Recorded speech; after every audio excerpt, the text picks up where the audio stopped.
We just learned everything there is to know about the hottest and newest board games out there. And we're gonna tell you all about them, so let's go. You heard us right, we have 12 board games that are super popular right now. Everybody's talking about it, most of them just came out or will come out soon, and they are all the hype. We're gonna tell you everything you need to know about those games, why they're hot, and then we're gonna rank them in our monthly top 12 hottest board games. So you don't miss out on any of the most popular board games out there right now. Let's start out with the 12th hottest board game right now, which is Aquaria. And do you know what this game is all about? Let me guess, creating your aquariums. Exactly. You will have your own player boards right here that you will fill out with fishies. And taking care of those fishies, you will score victory points and hopefully win the game.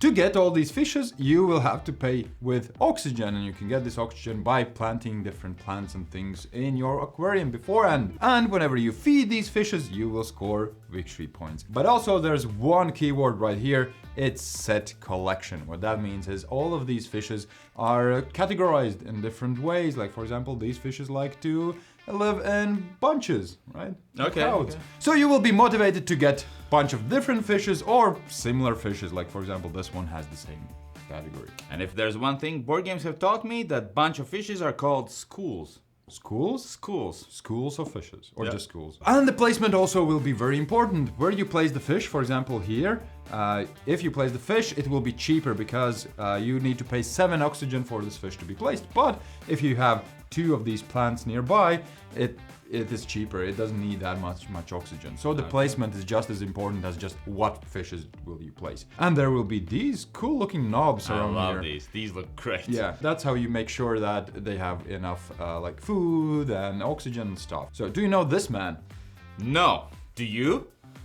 This beautiful looking gentleman right here. You should know him. To be honest. Should I? You should know him. He has probably designed a game that you're gonna go like, well, because he's the designer of this game. He's designer of these 2 games, Oh! SETI and Galileo Galilei.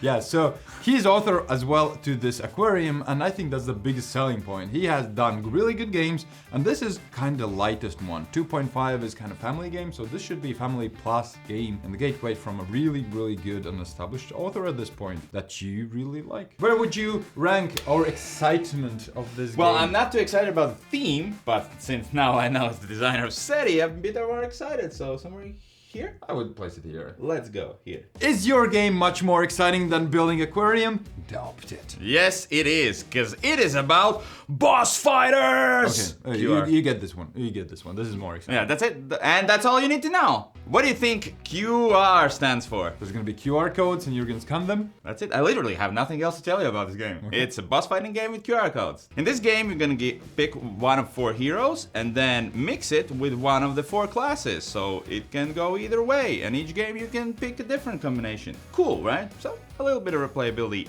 right there. You are fighting, well, it was in the name, we know what we're fighting bosses. But the really cool part is that when you attack it with one of your items or spells, you don't know what it's gonna do to the boss.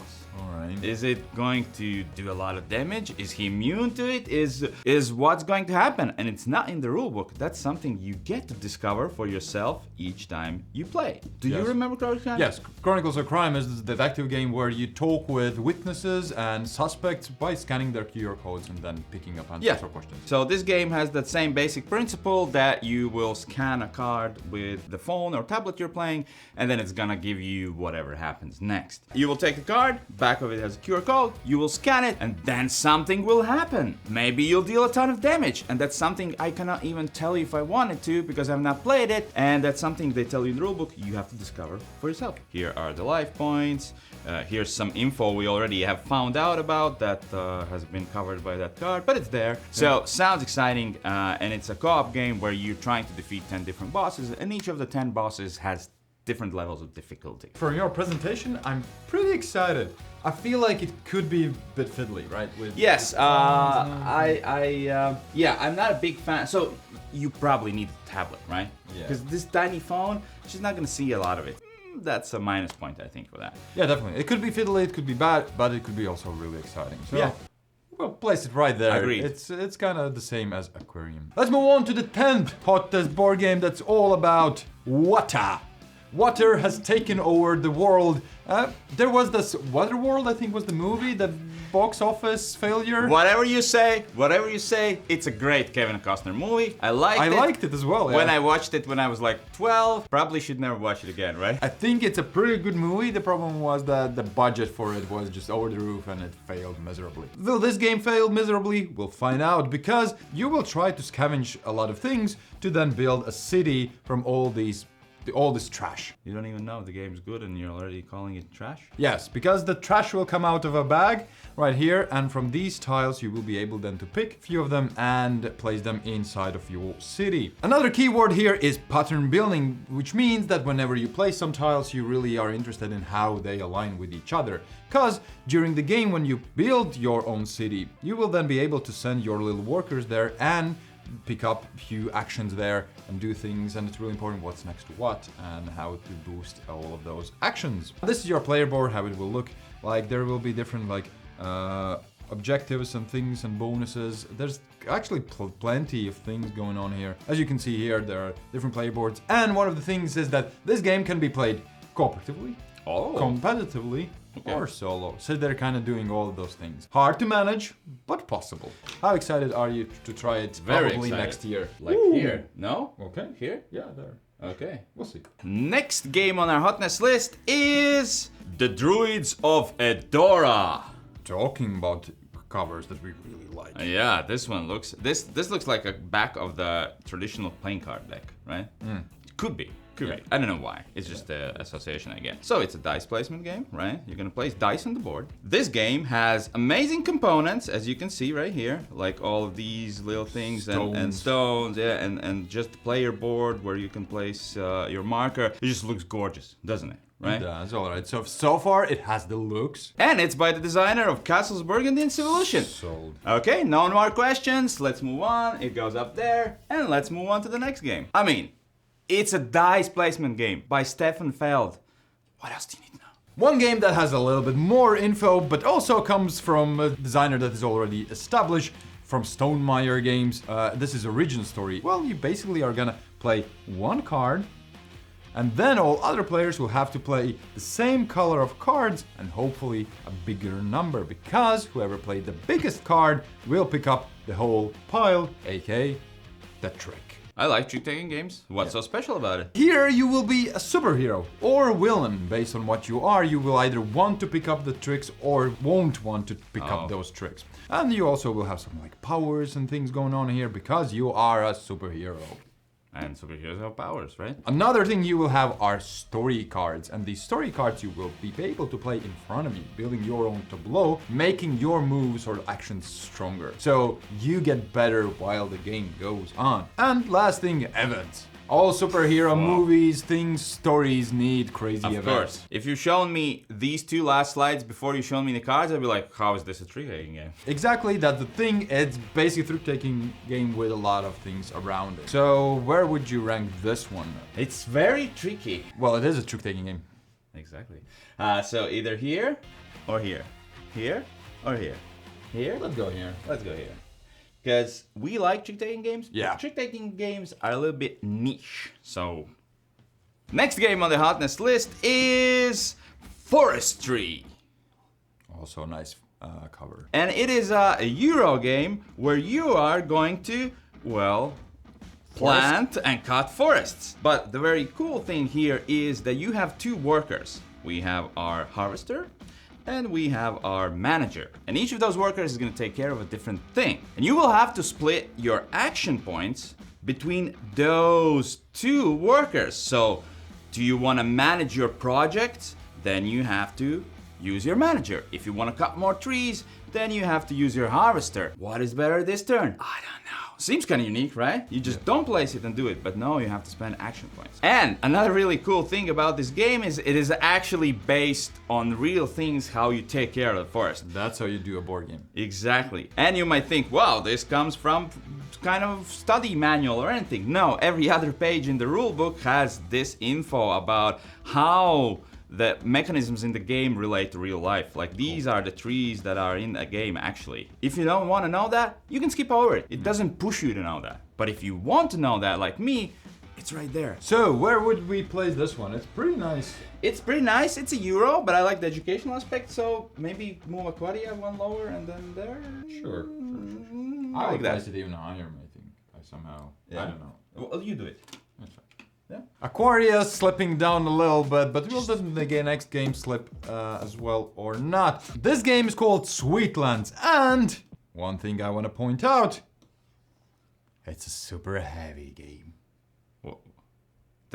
The cover doesn't fit the weight. Well, but the looks does. Oh boy, okay, because it's also a Euro game where you will try to manage your industry of sweets. So you will have your own player board with all of these tokens and things, and you by doing a bunch of actions right here, placing discs and doing then these kind of actions, you will be able to then take those pieces and place in the actual land and try to build your own industry. This is how your player board will kind of look like. You will build your own roads and things and buildings, and obviously you need to produce.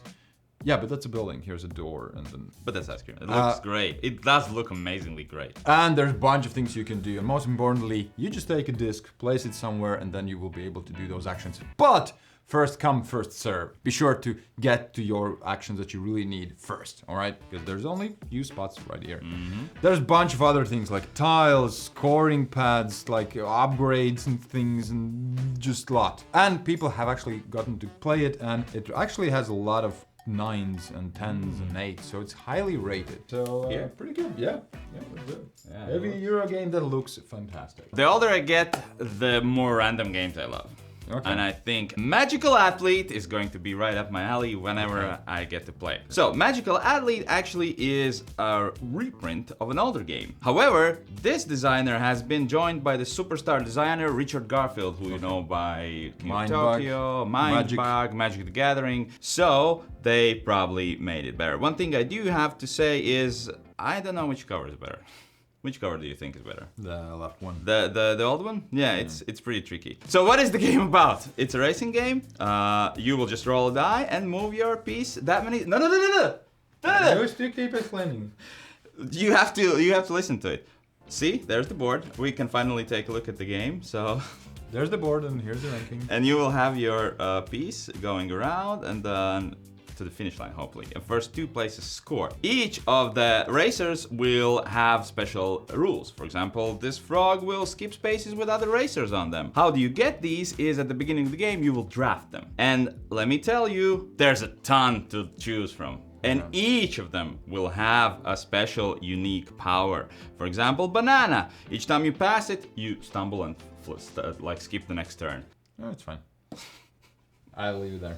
No! Yes! Okay, moving on to the 4th spot, which is Don't Starve. This is actually the only game we have actually talked about before, because we have a review about this game. Watch out for that one, because it is on Kickstarter right now, and it's based on the video game all about the same topic, trying to survive and not starve. This game is a cooperative game where you will go out, scavenge things, and then use those things to craft or fulfill the mission. You move, get stuff, fight a little bit with dice, and then fulfill missions. And then die. Well, that's probably in the middle. You either go mad and starve, or go mad and starve. Yeah. How much are you starving to play this game? It's around here, I'd say. Okay. Yeah? Yeah, sure.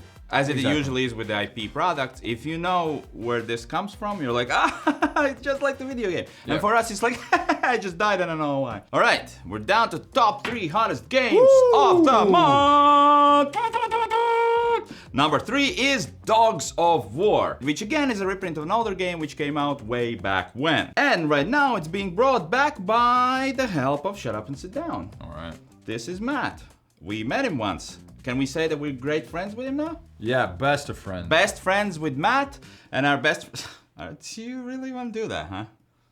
And we like Matt, and we think he knows his games, right? Depending on when this comes out, it might have just ended or is still going on. But what is the game about? This is the old board, because there are not a lot of pictures of the new one, but I'll show you a new one later on. But essentially, there are houses that will fight battles, and you are a mercenary. So you can send in your captains to fight those battles for whichever house you want. But you want that house to win, because if it will, you'll get some points, right? And get some rewards. And you want to mess up the other player as well, because he might be winning, so you want to kill his troops. So there's tons of things going on. You get money to buy new troops, you get victory points, you can screw each other over. There's a lot of interaction. It seems like a great game. And what they have done is just created a great new look for the game. So this is what it looks like now. It looks better. These are your captains that you send into battles. You put in your troops right here, like insert them in. Looks great. And I mean, Shut Up and Sit Down knows their game, so maybe check it out. So how excited are we to play this? Maybe move Kalypso up and then that right after Kalypso? Yeah, sure. So a high conflict game right up our alley. Let's see how it works. So the second hottest board game is gonna be Railway Boom. And in the 19th century, a new thing just came into Japan. Which is what? Railroads. Woo. What? So you want to jump in that wagon. Nice. But the biggest selling point to this game is that it's an auction game. Okay. And there will be 4 separate auction phases that you will go through each round. Because you want to get locomotives and wagons as well, right? But there's only few each round. So you auction who's gonna go first and pick this thing first. The really cool little part is that for each of those rounds, for each of those things, you auction with other different resources. For example, if you want that locomotive, you want a lot of wood, because then you will use wood to auction for locomotives. And there's bunch of different resources. You will get these resources by building up your infrastructure and building up your income, but which income? You can't do all of them. So you kind of lock yourself in and being better at some auctions and worse at some auctions, but you need all of those things. Pretty excited about this. It's like kind of auctions, do something, auction, do something, auction, do something. We haven't talked a lot about train games on this channel, so No. maybe it's time. We rearranged a little bit and we're gonna place Railway Boom right here. It sounds interesting, it sounds cool. The hottest game of the month is Secret Societies. In this game, you will pick a faction, for example, Reptilians, aka the Society. Or my favorite faction being... Old dads. No! Influencers. Wink. This is a bidding game. You will bid money to get deeds, which essentially influence in countries. And it also is a set collection game, because you want to have sets of countries that are next to each other. Because when you play them, you will get certain bonuses for matching regions adjacent to each other. And all of these resources will let you improve your secret society by doing projects, by getting more resources and money, whatever you will have in a standard Euro game. But the coolest thing is that essentially like your game, it's also mostly just auctions. You do auctions, tons of interaction, and what is cool here, if you lose an auction, you also get some rewards. Yeah. Are you that excited? Yeah, I'm that excited. I wasn't until I researched it, and now since I've researched it, I'm excited. Alright, so these are the hottest 12 board games out there right now. Let us know which ones are you most excited to try down in the comments. And consider supporting us, just, FYI. For us to keep on doing this, we have to have your support. Otherwise, it's sad days for us. Indeed.